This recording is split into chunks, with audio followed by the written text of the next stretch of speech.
नमस्कार दोस्तों, स्वागत है आप सभी का एक बार फिर बिंदास खबरें की स्पेशल बुलेटिन में। दोस्तों, खबरों का सिलसिला शुरू करें उससे पहले अगर आप हमारे चैनल पर नए हैं तो चैनल को सब्सक्राइब करके बेल के आइकन को जरूर दबाएं। और दोस्तों, आगे बढ़े उससे पहले वीडियो को लाइक और शेयर जरूर कर दें, क्योंकि आपका लाइक और शेयर ही हमारी मेहनत का फल होता है। और दोस्तों, देश दुनिया की खबरों को जानने के लिए इस वीडियो को अंत तक जरूर देखें।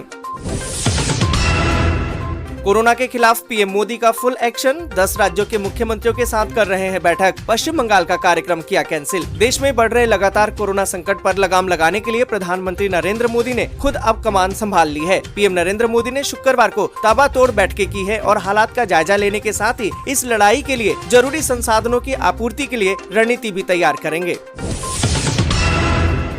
भारत में कोरोना की दूसरी लहर कहर बनकर टूटी है। मरीजों के साथ साथ मरने वालों का आंकड़ा भी तेजी से बढ़ रहा है। बीते 24 घंटे में देश में कोरोना के रिकॉर्ड 3,32,000 से ज्यादा नए मामले सामने आए हैं, जबकि 2,263 लोगों की मौत भी हो गई है। चुनाव आयोग ने रोड शो और कार रैलियों पर लगा दी है रोक। जनसभा में सिर्फ 500 लोग होंगे शामिल। पश्चिम बंगाल में कुल 8 चरणों में मतदान हो रहा है, जिसमें कि 6 चरणों का मतदान संपन्न हो चुका है। बाकी बचे 2 चरणों का मतदान 26 अप्रैल और 29 अप्रैल को होगा। कोरोना के इलाज पर बड़ी राहत। बीमा कंपनियों को अन्य बीमारियों की ही तरह हॉस्पिटल में कोरोना का कैशलेस इलाज करने का आदेश। नहीं माने तो होगी कार्रवाई। कोविड-19 के खिलाफ सेना की मुहिम शुरू। ऑक्सीजन कंटेनर और स्वास्थ्य कर्मियों को किया एयरलिफ्ट। देश को कोरोना वायरस और ऑक्सीजन संकट से उबारने के लिए भारतीय वायुसेना ने तैयारियां शुरू कर दी हैं। गुरुवार को वायुसेना ने 3 खाली ऑक्सीजन कंटेनर को एयरलिफ्ट करके पश्चिम बंगाल के पानागढ़ पहुंचाया। यहां से इन्हें भरने के बाद ऑक्सीजन की कमी का सामना कर रहे देश के अलग अलग राज्यों में भेजा जाएगा। कोरोना से सबसे ज्यादा नुकसान मध्य प्रदेश, छत्तीसगढ़, राजस्थान, बिहार और महाराष्ट्र को लगभग 1.50 लाख करोड़ का होगा घाटा। कोरोना के रिकॉर्ड तोड़ मामलों से देश के सकल घरेलू उत्पाद यानी कि जीडीपी पर बुरा असर होने वाला है। देश को कुल 1.5 लाख करोड़ रुपए का नुकसान होगा। ये नुकसान आज के आधार पर है। अगर लॉकडाउन और बढ़ता है और कोरोना का असर कम नहीं होता है तो ये नुकसान इससे भी ज्यादा होगा। सरसों के तेल ने फेल कर दिया है किचन का बजट। 5 दिन में 40 रुपए प्रति लीटर बढ़ गए हैं दाम। रिफाइंड ऑयल की महंगाई ने तो नाक में दम कर दिया है। अब अधिकतर घरों में इस्तेमाल होने वाला सरसों का तेल भी किचन का बजट फेल कर रहा है। मशीनों पर मिलने वाला सरसों का शुद्ध खुला तेल केवल 5 दिन में 135 रुपए लीटर से 175 रुपए पर पहुंच गया है। वहीं अगर बात करें सरकारी आंकड़ों की तो केंद्रीय उपभोक्ता मंत्रालय की वेबसाइट के मुताबिक सरसों के पैक तेल की कीमत भी पिछले 1 महीने में 45 रुपए का उछाल देखा गया है। कोरोना की मार के मद्देनजर बैंकों में अब 10 से 2 बजे तक ही होगा काम। कोरोना संक्रमण के केसों में अप्रत्याशित वृद्धि देखते हुए भारतीय बैंक संघ यानी कि IBA ने बैंकों को सलाह दी है कि वे सुबह 10 बजे से दोपहर 2 बजे के बीच में ही काम करें। यूनियन के द्वारा भेजे गए ज्ञापन में कहा गया है कि जब तक स्थिति में सुधार होता है तब तक सार्वजनिक कामकाज के घंटे कम करके प्रतिदिन 3 घंटे कर देना चाहिए और सेवाओं पर भी प्रतिबंध होना चाहिए। इससे बैंक कर्मियों को कोरोना वायरस के संक्रमण से बचाया जा सकेगा।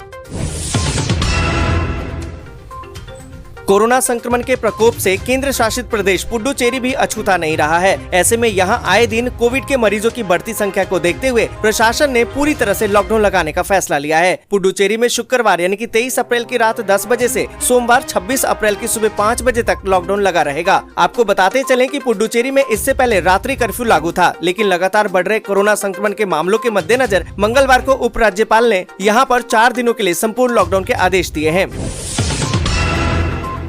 मीटिंग में केजरीवाल की पीएम नरेंद्र मोदी से अपील, सेना अपने हाथ में ले सभी ऑक्सीजन प्लांट। दोस्तों, आपको बता दें कि प्रधानमंत्री नरेंद्र मोदी शुक्रवार को कोरोना के मद्देनजर कई अहम बैठकों की अगुवाई कर रहे हैं। पीएम मोदी ने सबसे पहले अधिकारियों के साथ देश की स्थिति पर चर्चा की और ताजा हाल को जाना। इसके अलावा 10 राज्यों के मुख्यमंत्रियों के साथ चर्चा की। दिल्ली के मुख्यमंत्री अरविंद केजरीवाल ने प्रधानमंत्री नरेंद्र मोदी से अपील की है कि ऑक्सीजन की कमी काफी ज्यादा है। सरकार को देश के ऑक्सीजन प्लांट को कंट्रोल में लेकर सेना को सौंप देना चाहिए, ताकि सभी राज्यों को ऑक्सीजन तुरंत मिल पाए। अरविंद केजरीवाल ने कहा कि वह सीएम होकर भी कुछ नहीं कर पा रहे हैं। जयपुर में बन रहा है कोरोना मरीजों के लिए देश का सबसे बड़ा अस्पताल। 2 दिन में हो जाएगा शुरू। जयपुर में कोरोना अस्पताल को चालू करने के लिए सरकारी कर्मचारी और अधिकारियों से लेकर राधा स्वामी सत्संगी दिन रात लगे हुए हैं। बेड लगाया जा रहा है, पंखे लगाए जा रहे हैं, लाइट की व्यवस्था भी की जा रही है। शुरुआत में इसमें 5000 बेड लगाए जा रहे हैं, जिसे आगे बढ़ाकर 20,000 तक किया जा सकता है।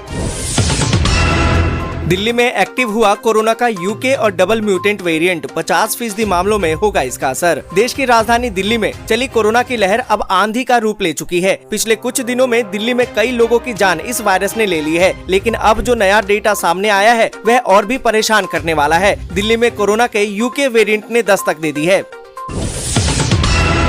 दिल्ली में कोरोना से हालात बदतर, व्यापारियों ने की लॉकडाउन बढ़ाने की मांग। दिल्ली में कोरोना के बढ़ते मामलों के बीच confederation of all India traders यानी कि कैट ने लॉकडाउन बढ़ाने की मांग की है। उपराज्यपाल अनिल बैजल और मुख्यमंत्री अरविंद केजरीवाल को भेजी गई एक चिट्ठी में कैट ने लॉकडाउन को आगे बढ़ाने और हर हालात में दिल्ली में सख्ती के साथ कोविड सुरक्षा नियमों का पालन सुनिश्चित करने की मांग की है।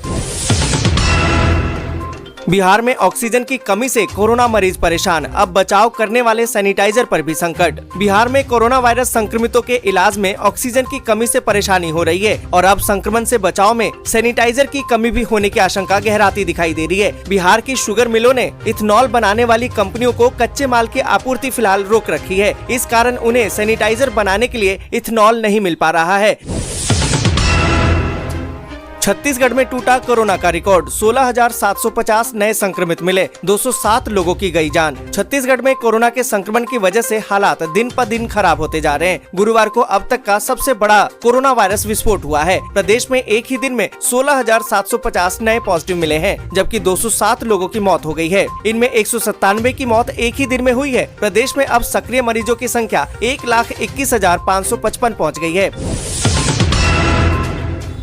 मध्य प्रदेश में कोरोना संक्रमण ने पकड़ी रफ्तार, एक दिन में 12,384 मामले आए, जबकि 75 लोगों ने तोड़ दिया दम। मध्य प्रदेश में कोरोना से हालात बिगड़ते नजर आ रहे हैं। गुरुवार को कोरोना संक्रमण के 12,384 नए मामले सामने आए। इसके साथ ही प्रदेश में इस वायरस से अब तक संक्रमित पाए गए लोगों की कुल संख्या 4,59,195 तक पहुँच गई है। वहीं कोरोना से मौत के आंकड़ों में भी वृद्धि हुई है। राज्य में पिछले 24 घंटे में इस बीमारी से प्रदेश में 75 लोगों ने दम तोड़ा है। इसके साथ ही अब तक इस बीमारी से जान गंवाने वालों की संख्या 4,863 हो गई है। भारत में जुलाई तक लाई जा सकती है जॉनसन एंड जॉनसन की covid vaccine. Johnson and Johnson की single shot corona virus vaccine इस साल जून या जुलाई तक भारत में लाई जा सकती है। इस बात की जानकारी ministry of science and technology के डिपार्टमेंट ऑफ बायोलॉजी के सेक्रेटरी के पद पर काम करने वाली रेणु स्वरूप ने दी है। वैक्सीन को लेकर उनका कहना है कि इसकी प्रति वर्ष लगभग 600 बिलियन डोज बनाई जा सकेगी। कोरोना का खौफ, कनाडा ने भारत और पाक से आने वाली उड़ानों पर 30 दिन के लिए लगा दी है रोक। कनाडा ने भारत और पाकिस्तान में कोरोना के बढ़ते मामलों के मद्देनजर इन दोनों देशों से सभी उड़ानों पर 30 दिन के लिए रोक लगा दी है। परिवहन मंत्री ने कहा कि ये प्रतिबंध गुरुवार से शुरू होगा। आपको बता दें कि भारत में गुरुवार को कोविड-19 के अब तक के सर्वाधिक 3,14,000 से ज्यादा मामले सामने आए थे। छत्तीसगढ़ के मुख्यमंत्री भूपेश बघेल ने पीएम नरेंद्र मोदी के साथ चल रही बैठक में सुझाव दिया है कि केंद्र और राज्य को मिलने वाली वैक्सीन की कीमत एक होनी चाहिए। वहीं 1 मई से 18 साल से ज्यादा के उम्र के लोगों को लगने वाली वैक्सीन के लिए कोरोना के टीके की उपलब्धता को लेकर राज्य सरकारों को एक्शन प्लान जारी करे। कोरोना के मरीजों को ऑक्सीजन की किल्लत, शुरू की गई ऑक्सीजन लंगर। कोरोना संकट पर गाजियाबाद गुरुद्वारे की शानदार पहल। गाजियाबाद में कोरोना का कहर जारी है। एक तरफ जहां मरीजों की संख्या में तेजी के साथ बढ़ोतरी हो रही है, वहीं हॉस्पिटल में बेड्स न मिलने और ऑक्सीजन न मिलने से लोगों की परेशानी ज्यादा बढ़ गई है। ऐसे में गुरुद्वारा इंदिरापुरम ने ऑक्सीजन के लिए भटक रहे मरीजों के लिए ऑक्सीजन लंगर सेवा शुरू कर दी है। गुरुद्वारा प्रबंधन से जुड़े लोगों का कहना है कि लोगों की ऑक्सीजन के चलते हो रही परेशानी के बाद उनकी जान बचाने के लिए एक मदद की मुहिम शुरू की गई है और ऑक्सीजन सिलेंडर का इंतजाम किया जा रहा है।